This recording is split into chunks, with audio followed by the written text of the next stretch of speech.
The history of the Port of Los Angeles begins with unpromising geography and evolves from the emergence of America's second largest city. It is a timeline for more than 200 years of U.S. economic and political change. From our nation's early growth, expanding to fill a continent, through wars, booms, depressions, and dramatic social change. It's also the story of small, close-knit harbor communities and people from around the world who worked to create one of the world's most prosperous and productive economic regions. It's the story of the making of America's busiest port.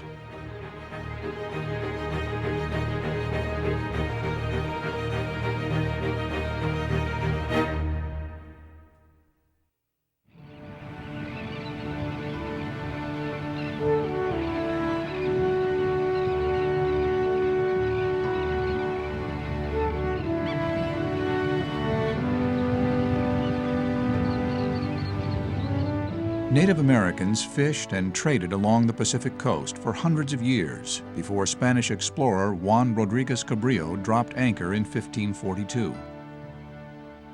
When Cabrillo looked out at the land that is now the Port of Los Angeles, it wasn't a place with room for a large tanker or cargo ship.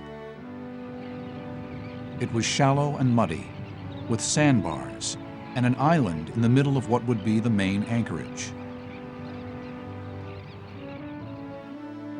Observing billowing smoke from Native American villages, Cabrillo named the muddy tide flats Bahía de los Fumos, Bay of Smokes, and sailed on. It wouldn't be until 1734 that the unimpressive harbor was renamed San Pedro, after a martyred Catholic archbishop. More than 30 years later, in 1769, Spanish soldiers and priests began to establish a string of missions along the California coast. The fourth, 30 miles inland from San Pedro Bay, was San Gabriel Archangel. 10 years later, in 1781, a tiny settlement called El Pueblo de la Reina de los Ángeles was founded. The open spaces around the tiny pueblo were divided into immense ranchos.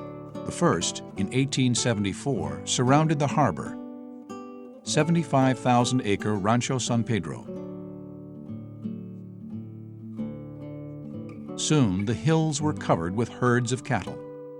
By 1822, San Pedro had emerged as a trading post for otter pelts and cattle hides, serving the growing New England fur and shoe industries. The cowhides were so valuable, they were known as California banknotes. By the 1830s, each year 20 to 30 ships anchored offshore, but access wasn't easy. The harbor was sheltered by the Palos Verdes Peninsula, but entering was treacherous. An ominous outcropping of rock known as Dead Man's Island marked an inlet, and a long sandbar with the equally forbidding name Rattlesnake Island was a barrier that further narrowed the approach. Inside was a shallow lagoon strewn with small islands. The water was so shallow a man could walk across it with water up to his waist. Ships couldn't come in there, and most of them had to anchor outside and then use small boats to take goods and people ashore. In fact, somebody had to usually jump out of the boat and push it over the barrier. That's how bad it was and how restrictive it was when they were trying to make it a port. This was the harbor encountered in 1835 by a novice New England deckhand named Richard Henry Dana.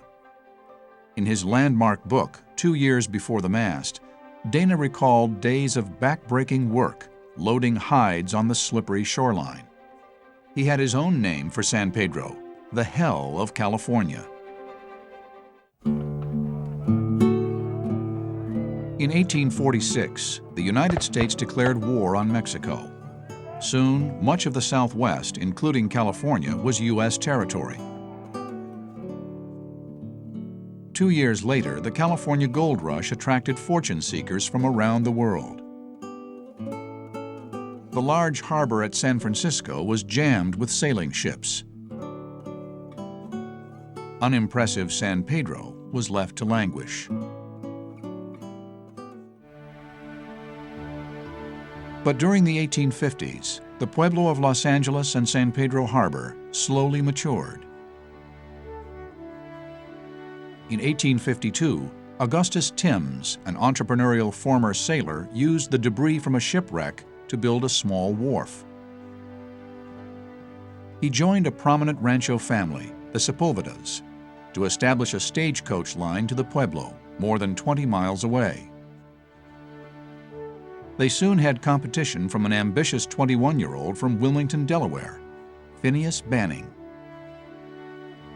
To compete with Tims Landing, Banning developed harbor facilities 6 miles closer to the pueblo. He first named this small, modest settlement New San Pedro, and later he decided to name it after the town of his birth, which was Wilmington, Delaware. Doubters called the muddy landing Banning's Hogwaller. But Wilmington soon dominated local port activities. In 1865, Banning celebrated his success with a magnificent new mansion, one of the grandest in Southern California.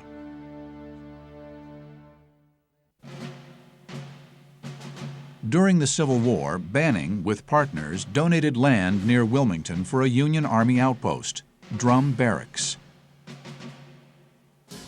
Camels, a failed experiment in desert transportation, were sometimes hitched outside the isolated encampment.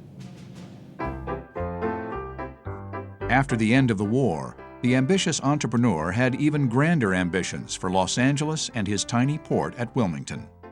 In 1869, it became apparent to Banning that a more efficient mode of transportation than the stagecoach and the wagon trains had to be developed in order to support the influx of cargo and freight and the outgo.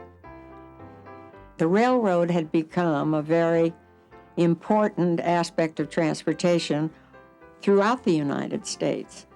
And he was the major catalyst for the building of a fixed rail from the port to the pueblo of Los Angeles, and really put Los Angeles on the map. With 2 small locomotives, the Los Angeles and the San Gabriel, the Los Angeles and San Pedro Railroad chugged between Wilmington and the pueblo, increasing the speed and tonnage of local trade, as Banning's little steamer, the Cricket, transported freight to and from offshore ships. LA's first railroad came just in time.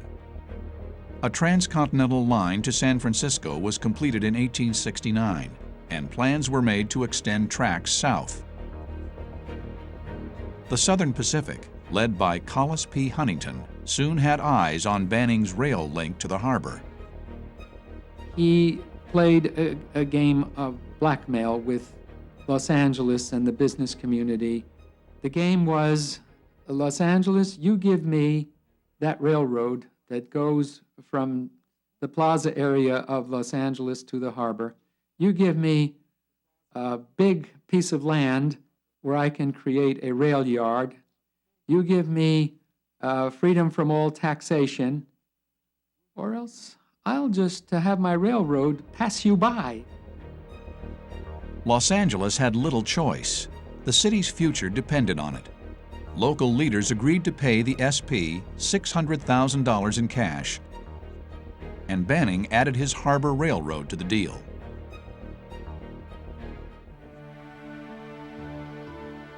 The Southern Pacific wasn't the only enterprise that saw promise in San Pedro. Interested in developing West Coast harbor facilities since the Civil War, the U.S. government also had eyes on LA's unimpressive port.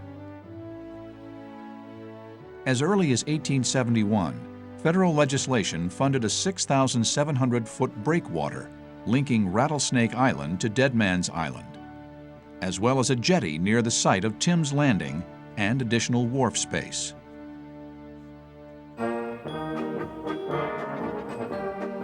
As the United States celebrated its centennial in 1876, the SP's transcontinental train arrived in Los Angeles from San Francisco.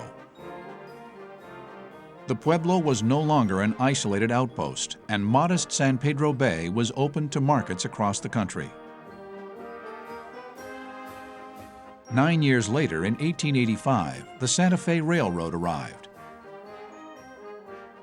The result was a rate war with the Southern Pacific and an unprecedented boom in Los Angeles. Newcomers flooded in. The city's population exploded, from 5,000 in 1880 to 50,000 only 10 years later. By 1900, it was more than 100,000. The docks at Wilmington and San Pedro were stacked high with millions of board feet of lumber shipped on schooners from the Northwest, feeding a flurry of new construction. In the 1880s, despite the grime and bustle of a working port, a sandy stretch along Rattlesnake Island called Brighton Beach became a popular seaside resort. A local entrepreneur, Captain Mitchell Duffy, began a ferry service to carry visitors across the narrow channel. But bigger changes were coming. In 1881, the main channel was dredged to a depth of 10 feet, allowing larger ships to enter. With a web of new rail facilities, Rattlesnake Island was renamed Terminal Island. At the time, Collis Huntington's Southern Pacific dominated freight rates in California, maintaining a virtual monopoly. His agents would go to intercompanies and look at their books and charge them just short of bankruptcy. And if they wanted to use a transportation available, which was strictly the Southern Pacific, they had to pay like this. And it was extortion of the worst kind. But there was nobody to control it. Called the Octopus, the railroad had enormous influence with state and national legislators. Its rail-lined tentacles reached into all aspects of the economy of the West.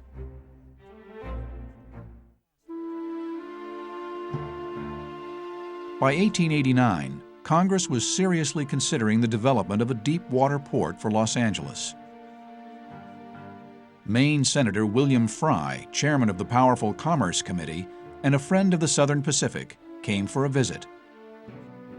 Looking out over the lumber-strewn docks of San Pedro, Frey told members of the Los Angeles Chamber of Commerce, "You propose to ask the government to create a harbor for you. The Lord hasn't given you much to start with." The powerful senator favored nearby Santa Monica, which just happened to be controlled by the Southern Pacific. The notion that little tiny upstart Los Angeles could capture the attention, much less the funds, of the federal government is seen by other portions of the nation as a kind of laughable proposition. That who's this little upstart in Southern California that thinks they can convince the federal government to come and build them or dig them a harbor? Although a panel of independent engineers favored San Pedro for its more sheltered position and potential for military fortifications, Southern Pacific interests lobbied the influential Senate River and Harbors Committee to appropriate funds to support Santa Monica. Los Angeles business leaders gathered around bellicose Harrison Gray Otis, publisher of the Los Angeles Times, as he angrily editorialized for the city's right to a harbor free of SP control. By then, after decades of Americanization, the once Spanish port was more commonly known as San Pedro. There's this almost palpable sense of opportunity in San Pedro if the Southern Pacific can be vanquished. And the Southern Pacific, I think, initially thinks, this is not going to cause us any trouble. These are upstarts. These are pipsqueaks. When in fact, they're not. Despite repeated independent studies, the Southern Pacific appeared to have the power to get its way. Finally, in 1896, during a heated Senate debate, the high-stakes struggle reached a climax. In an impassioned speech, California Senator Stephen M. White called for one last study, adding a shrewd proviso. Whichever location won, White proposed, must be open to all railroads. Again, an engineering report favored what was now known as San Pedro, and Congress agreed. When San Pedro is then chosen, and the harbor fight is more or less over, the celebrations here in Southern California are ecstatic because Goliath has been slain. And also, there are a number of investors and others who think, we did it. You know, this is a ticket for us. April 1899 was the biggest barbecue San Pedro had ever seen. 20,000 people showed up. The highlight was the dropping of the first boulders to what would become the federal breakwater.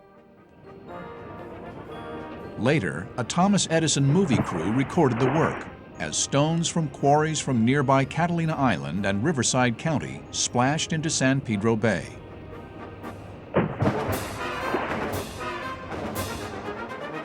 When it was finally completed in 1912, the new 2.5-mile, $4 million breakwater defined an inner and outer harbor for San Pedro, creating another 600 to 700 acres of anchorage.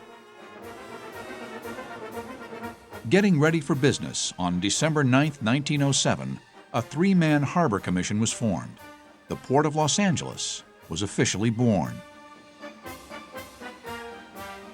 A year later, the new port received international recognition with the arrival of the Great White Fleet, 16 warships sent by President Theodore Roosevelt as a show of American military might. In San Pedro, the fleet was met with huge crowds and festive parades. The U.S. military had taken notice of the Port of Los Angeles, and soon the Pacific Fleet was stationed in San Pedro.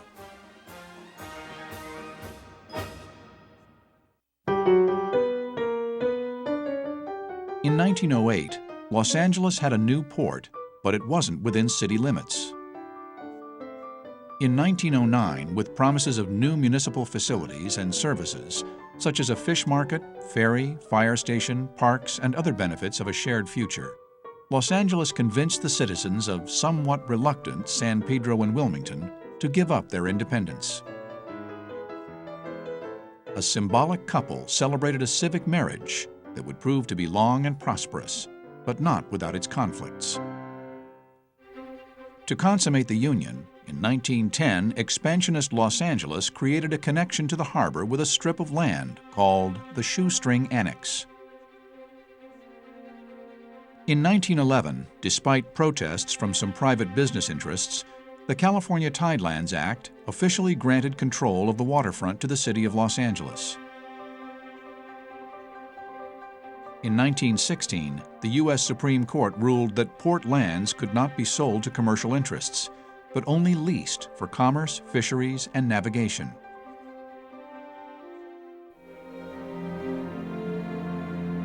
San Pedro and Wilmington were small towns, but as part of a growing port, the world was never far away. As harbor communities, they attracted a multi-ethnic population. Scandinavians, Italians, Yugoslavs, Greeks, Portuguese, Mexicans, and Japanese.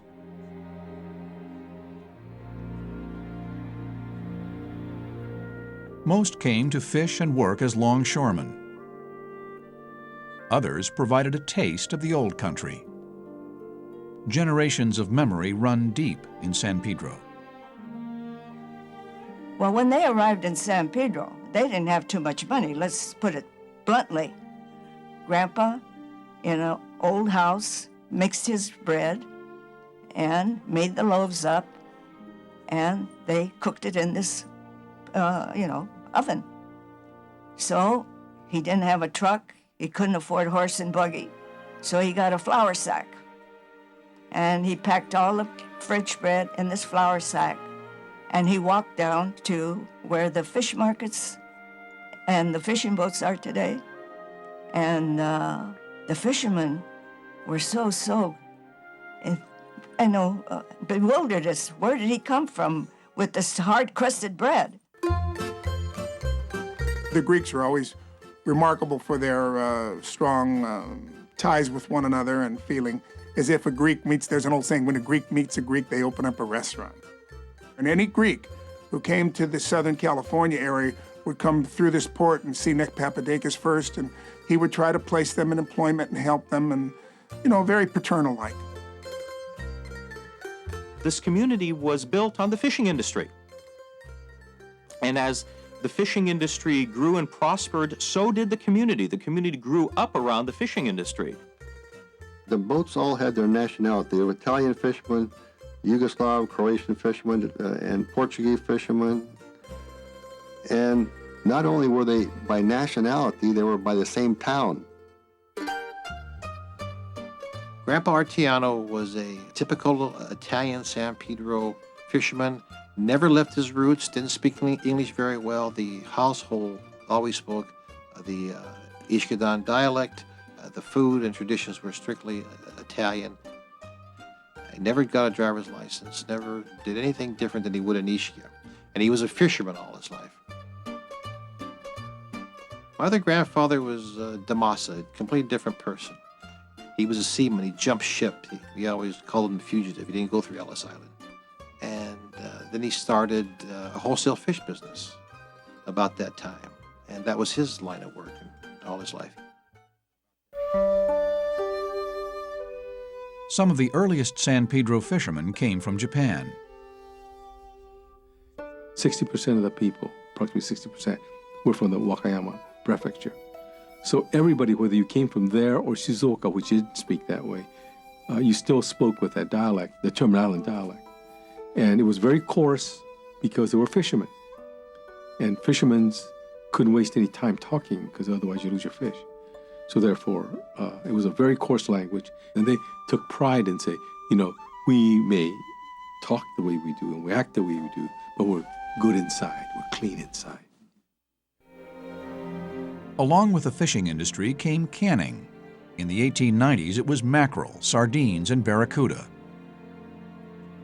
In 1903, as the sardine catch dwindled, San Pedro gave birth to the American tuna industry. At California Fish Cannery, later Van Camp Seafood, an efficient system for selecting, pre-cooking, and canning fresh albacore was developed. Immigrants from Yugoslavia and Croatia were attracted to the new industry, including the future founders of StarKist. StarKist was started by two men, Martin J. Bogdanovich and Joseph Martisic. Then they had an argument. Joe Martisic went down the street and opened up Franco-Italian Packing Company. When Martin J. Bogdanovich first started, it was very rough. I mean, I think went broke twice in his attempt to have a fish canning business. And on the third try, he was successful. My great uncle was very much of an innovator and an entrepreneur, and came up with a brine system to keep fish fresh for long voyages so they could be brought into the cannery and then packed fresh into cans. Cannery work was hard. Employees, mostly women, were on call day and night. There was French sardine, a StarKist tuna, and each one had a different whistle. And in the middle of the night, you could hear this whoo, whoo. My mother said, "That's not ours, that's not my cannery, they're not calling me." And she'd go back to sleep. Then she'd hear the other whistle, she'd say, "That's my whistle." So she'd jump out of bed and get dressed, and then no matter what time the boat came in, they were ready to go start packing. During the turn of the 19th century, across America, unionism was on the rise, and Los Angeles and San Pedro were at the heart of the struggle. Songwriter and activist Joe Hill was a labor movement martyr who found his voice in San Pedro. Joe Hill started here writing his radical poetry, his songs, and what they used to do in those days, they'd take Protestant hymns, Solidarity Forever, Solidarity Forever, and that was based on a very popular, still to this day they sing it. Despite early struggles on the docks, the Port of Los Angeles continued to grow. With thousands of tourists and new arrivals in Southern California, especially from the American Midwest, the port could seem as exotic as it was bustling with commerce. Many visitors arrived on the new red car trolleys that connected the new expanses of the sprawling City of the Angels. In the early 1900s, along with busy docks covered with cargo and piers lined with steamers and sailing ships, newcomers heard a babble of foreign languages, inhaled the smell of fish canneries, and stared with curiosity and apprehension at rows of ramshackle fishermen's shacks and dingy seamen's dives in an area called Happy Valley.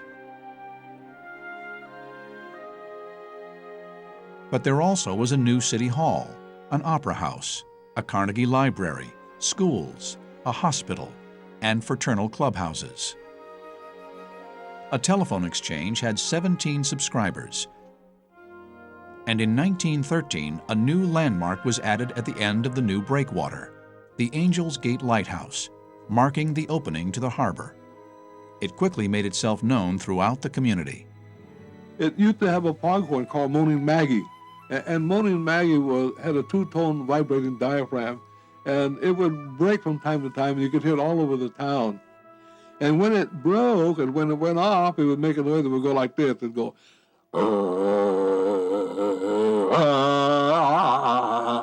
and everybody would start laughing. You could hear it in the middle of the night. In 1914, the sounds of war shattered isolationist attitudes in the United States. With World War I battles a continent and ocean away, San Pedro and Wilmington played a minor role in the conflict, with the exception of some shipbuilding, most notably submarines. But a new military reservation, Fort MacArthur, named for the father of World War II General Douglas MacArthur, was established and fortifications constructed.